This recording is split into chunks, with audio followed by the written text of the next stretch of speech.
இன்றைக்கி நம்ம பார்க்க போகிறது ஒரு பட்டர்ஸ்காட்ச் ஃப்ளேவர் தான். ரொம்ப டேஸ்டியாக இருக்கும்.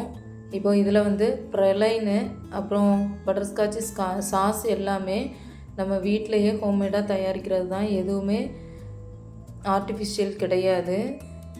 இப்போது நம்ம வந்து பீட் பண்ணி எல்லாமே எடுத்துக்கலாம். நார்மலாக ஸ்பாஞ்ச் பண்ணுறதுக்கு பீட் பண்ணிக்கிட்டு இருக்கேன். எப்போதுமே நம்ம வந்து மாவு மிக்ஸ் பண்ணும்போது ஸ்லோவாக தான் மிக்ஸ் பண்ணணும். எதுக்கு அப்படின்னா, முட்டை நம்ம பீட் பண்ணி வச்சுருக்கும் போது அது கொஞ்சம் சாஃப்ட்னஸ் வந்து கம்மியாயிரும்.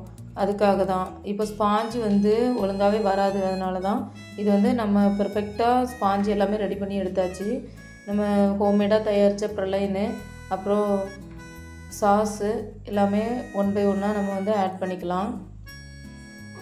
ரொம்ப கம்மியான க்ரீம் தான் நான் வந்து ஆட் பண்ணுவேன்.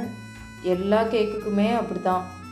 க்ரீம் வந்து அதிகமாக நிறைய பேர் வந்து விரும்புகிறதில்ல. அதனால் ஃப்ரெஷ் க்ரீம் கேக்கு ஏதாச்சும் உங்களுக்கு தேவைப்பட்டுச்சுன்னா நீங்கள் ஸ்க்ரீனில் தெரிகிற நம்பருக்கு கால் பண்ணுங்கள். ப்ரௌனீஸு, சாக்லேட்ஸு அந்த மாதிரி அதர் டிஸ்ட்ரிக்ட்டுக்கு நாங்கள் வந்து கொரியர் பண்ணி விடுறோம். உங்களுக்கு எந்த மாதிரி வேணுமோ அந்த மாதிரி கஸ்டமைஸ்ட் பண்ணிக்கலாம். அவெஞ்சர்ஸ் தீமில் தான் இந்த கேக் வந்து கஸ்டமைஸ்ட் பண்ணி கேட்டிருந்தாங்க. நம்ம வந்து அதுக்கு மெயின் ஐசிங்கில் வந்து நம்ம எந்த கலருமே அதிகமாக சேர்க்குறதில்ல. லைட்டாக டச்சப் பண்ணி தான் எடுக்கிறோம். இந்த தீம் கேக்கு எப்படி இருக்குங்கிறத நீங்களே சொல்லுங்கள். இந்த கேக்கு கூட நம்ம வந்து ஃப்ரீயாக 4 கேக் பப்ஸு அப்புறம் 2 பிஸ்கெட்டு 2 சாக்லேட் கொடுத்துருக்கோம். தேங்க்ஸ் ஃபார் வாட்சிங்.